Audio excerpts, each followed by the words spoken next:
Hey there everybody, Pete Pardo here from Sea of Tranquility. Welcome to another edition of Favorite Albums Through the Decades, the show we're doing throughout the month of May, kind of highlighting those bands that have been around for a while or were around for a while and released albums in multiple decades.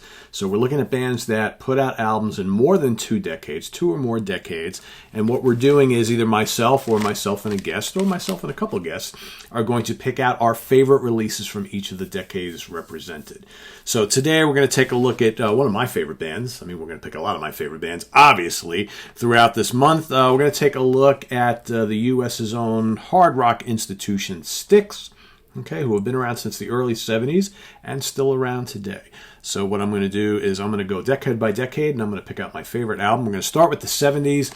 A lot of great ones to choose from in the 70s. I mean, my pick ultimately wasn't that hard, but when you really think about it, for me anyway, they've got at least 1, 2, 3, 4, really, maybe 5, probably even more than that.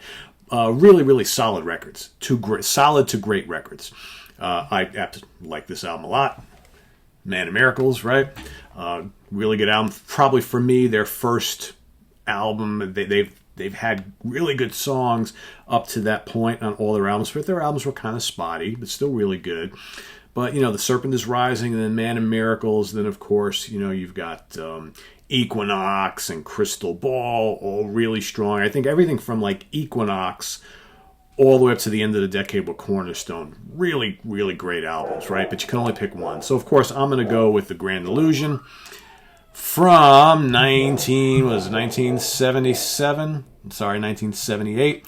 Amazing album.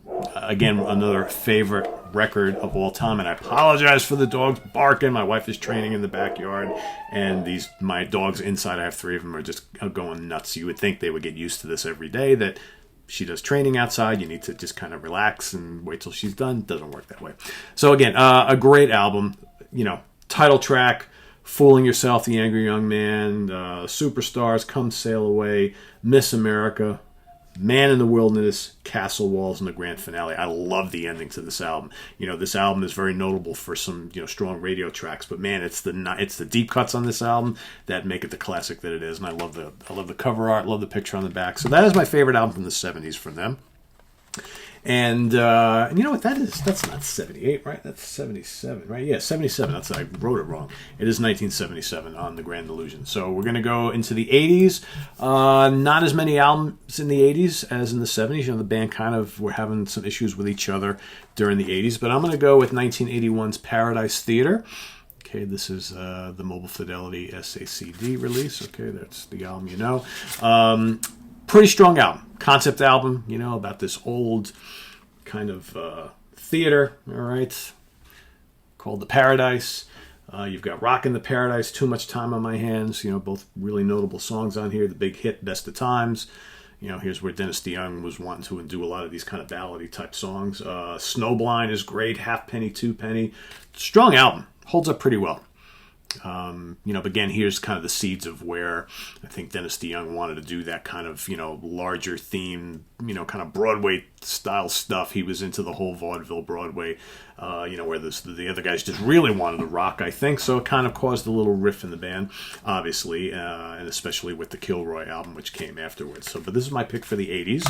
All right, as we move into the 90s, we're going to go all the way to 1999 for Brave New World. All right, with that cool cover art by Johannes. Pretty solid record. I wouldn't call this upper echelon Styx by any means, but some good songs on here. You got, the classic guys together, Tommy, Dennis, and James, right? The 3 main guys trying to make it work. That history shows it didn't really work out. I Will Be Your Witness, good song. The title track is really good.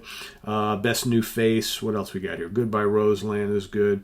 High Crimes and Misdemeanors, Fallen Angel, Heavy Water. There's a mixes, a few ballads on here, some good rockers, little touches of prog here and there. All in all, pretty solid, but that would not last, obviously. So now we go into the 2000s. So I'm going to cheat a little bit here today. So the band had 2 releases in the 2000 to 2010. They've only had one since 2010. That's going to get its own mention because I think the album is fantastic, and they obviously didn't fit another one in that decade, but we'll see what going forward. So we're going to go to 2003 for the 2000s, Cyclorama. I will say, that's kind of a crappy cover. It's definitely interesting, right? But I will say when this first came out, I bought it. I didn't really give it a fair shake, I don't think. And shame on me, because I think in the years since, especially like the last 5 years or so, I've really gotten into this album. This is really, really, really good stuff. It has all of the elements that we love about Styx. It's got the real heavy, hard rock stuff. It's got the little bits of prog. It's got the pop, the straight-ahead rock and roll stuff.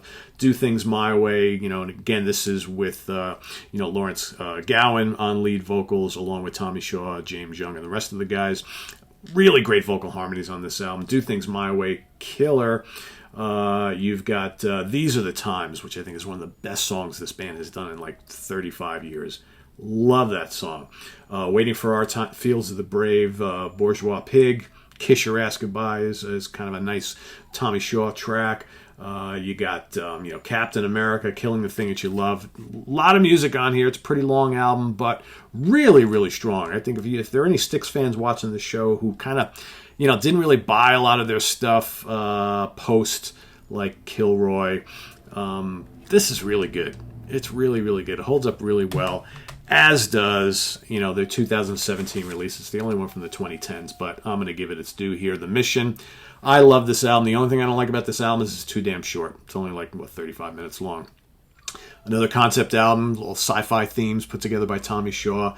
Strongest album they've done since Paradise Theater, in my opinion. That's I love Cyclorama, but I like this even better. This is just really cool, proggy Styx, going back to their roots in the 70s, their prog roots. It's got a lot of really cool acoustic-natured stuff, but there's plenty of keyboards, plenty of good guitar work. The vocal harmonies are off the charts. I mean, this is kind of like a Tommy album. Tommy Shaw had a lot to do with the writing of this album. He sings a good chunk of the album, but you got Lawrence singing some vocals too. You got JY, a little bit of vocals, but man, the overture is great. Gone, Gone, Gone, good hard rocker. 100 Million Miles from Home, so melodic, so like great sing-along stuff. Trouble at the Big Show is great. Locomotive is awesome. Love Locomotive. Radio Silence, another song with these huge, huge hooks. Tremendous song. The Greater Good is very catchy. What else? 10,000 Days is awesome. Red Storm, incredible.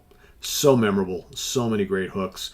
All Systems Stable is awesome. You got, just the whole thing. The Outpost, Mission to Mars. A lot of prog on here. A lot of big soaring vocal harmonies. I really like this album a lot. And I've listened to this a ton since it came out in 2017. So there you have it. So we got The Mission from the 2010s. You got Cyclorama from the 2000s. Brave New World for the 90s. Paradise Theater for the 80s. And The Grand Illusion for the 70s. Welcome to the Grand Illusion. Dun, dun, dun, dun, dun, dun, dun, dun, dun, dun. So in the comments below, I would like everybody to list your favorite Styx album through the decades for each of these decades we've mentioned here. Curious to see what folks come up with, and we'll be doing more of these in the days and weeks ahead throughout the month of May. Like I said, I'm going to bring them to you as often as I possibly can. I may not get to them every single day, but I'm going to try and get to as many days during the month as I possibly can. So we got all sorts of great bands on the docket for this. We got Uriah Heep, Rick Labonte is going to help me out with that one. I got Journey, I got Kansas, Deep Purple, Rush, Accept, Scorpions, Santana, Elton John, Blue Oyster Cult, Aerosmith, who else? UFO, Bruce Springsteen, Jethro Tull, AC/DC, Iron Maiden, King Crimson, yes, Rolling Stones, Black Sabbath. There's going to be more than that, so that's just to kind of start you guys off. So lots of good stuff coming. It'll be fun trying to pick out our favorite albums from these bands in each of these decades. So this is on the web at www.seatranquility.org. We're on Facebook, we're on Twitter, of course, we're here on YouTube all the damn time. Coming up tonight, we've got the Hudson Valley Squares. Coming up tomorrow in the Prague Seat, Thursday, the Monsters Den, and all sorts of stuff sprinkled throughout the week. So don't miss any of it. I am Pete Pardo. See you later on. Take care.